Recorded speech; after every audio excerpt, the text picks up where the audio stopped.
What's up, Crafty Cats? It's your girl Bella, and I am back with another DIY video. This is a multi-part series where I'll show you exactly how I take my happy planner and ideas from my bullet journal to create a happy bujo. Yeah, I just made that name up, but it should be a thing. In this video, I'll show you how I created the dividers, so let's get this planner party started. This is my very first happy planner that I bought back in 2016. It's the student edition, and I didn't even use most of it. So I decided to use this as my bullet journal for 2018, and I thought it'd be interesting to show you all how I'm going to recycle this and create the perfect happy bujo for me. I love the idea of a bullet journal, but I love the freedom of being able to take out or put in different paper in the happy planner. So that's why I think this hybrid will work best for me. I'm going to go through my new paper pads right now that I bought at Michael's, and I'm just taking out ones that I think will work great as dividers. This is where you get to show your personality in your planner or bullet journal, and you can make these dividers totally fit your style.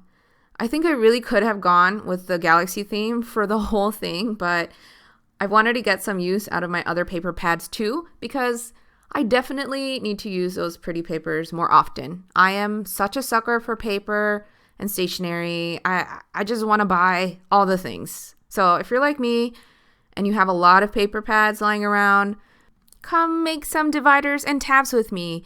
And you can use this tutorial for any kind of planner or traveler's notebook. Okay, so once you've picked out 12 papers for your dividers, it's time to cut them to size. I'm using the classic happy planner, and the pages are 7 inches wide and 9¼ inches tall. Be sure to Google the dimensions of your planner so that you cut them the right way. And then we're going to decorate our dividers. This is totally optional because if you pick out really gorgeous paper to begin with, you might not even want to add anything on them. I chose some papers that were a little more plain, like this one, so that I can glue some of those quotes from the old dividers and also this pretty Eurogem one that I found in the Galaxy paper pad. I just love that paper pad so much. If you make your own dividers, please take a picture and share it with me. I really want to see what papers you choose for your dividers or dashboards. You can post it in our Facebook group or tag me on Instagram. I'll leave links to both of them in the description box below. So before we move on to making the tabs, here's a quick look at my finished divider pages. I left some of them blank because I couldn't think of things to put on them, and other ones are left blank intentionally because they're just so pretty as is, like this star and this flower one for November and December. Now we're going to make custom tabs for our dividers. You can buy already made tabs and just use those, but I wanted mine to go with the colors of my dividers. So these tabs that I bought a long time ago, all they are just 2x2 inch square pieces of cardstock, which you fold down the middle and then just stick on. So I decided I'll just make the same thing, except I'll use the scrap papers that I got from the leftover cardstock from the dividers, or I'm thinking I'll just use some extra cardstock that I have laying around. So I'm just going to use my trimmer to cut out 2x2 inch squares of 12 different pieces of cardstock. I folded them all down the middle, and now I just want to show you how to line all of your tabs up when sticking them down. The first month's divider will have the tab at the very upper right corner. I'm using an adhesive runner, but later on I used my tiny attacher, and that seemed to work better.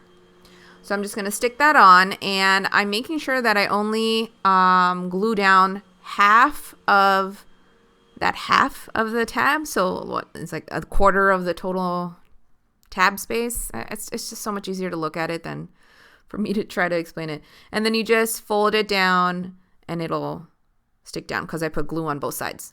So now this is February, so I'm putting adhesive on the entire tab, and I lined it up behind the January one, and then I just used the first tab as my guide to see exactly where to put February's tab. So it's going to be right below January. I'm going to show you again in case you missed it. So you put glue on the entire tab, and then you line up the new month behind the old month. So here's April. I'm going to line it up behind the March divider. And then you line up the crease of the new tab to the edge of the old tab. and then that's how it lines up perfectly for all of you other OCD planner girls, which I tend to become sometimes. I try to control it. Like later, I saw that I think one of my tabs or two of my tabs didn't line up perfectly, and it bothered me at first. And then I was like, okay, you need to let it go, Bella. It's not a big deal. Anyway, so yeah, that's a little look into my weird life. So I just want to let you know that January through June fits down the classic Happy Planner dividers perfectly, and then you just do the same process over again for July to December. So here is the final product, and now I am just going to label all of my tabs with my own monthly label stickers. You can find these in my shop. Link the shop link down in the description box below if you want to use them as well. And they fit perfectly in the 2x2 inch tabs. So I'm just sticking them down at the edge. And yeah, these stickers are part of a new budget functional line that I'm creating in my shop. These are already in my shop, but there will be way more to come, like different color labels and stuff for your bullet journal and half boxes and full boxes and stuff like that. So here's the final product. I love my dividers so much. This was the first episode of my frankenplanner series. In the next episode, I'll show you how I fill the sections in my Happy Bujo, and then I'll show you my yearly collection pages. I don't know if that'll be in a third part or combined, so stay tuned. I'm also going to start a new Doodle tutorial series very soon, so be sure to click that bell so that you know when my next video comes out. And if you haven't joined our Facebook group yet, join the rest of the tribe. I ask our crafty family for their video input over there, and you can also get exclusive Doodle tutorials in the group. As always, I will leave you with 2 of my other videos that I think you might enjoy.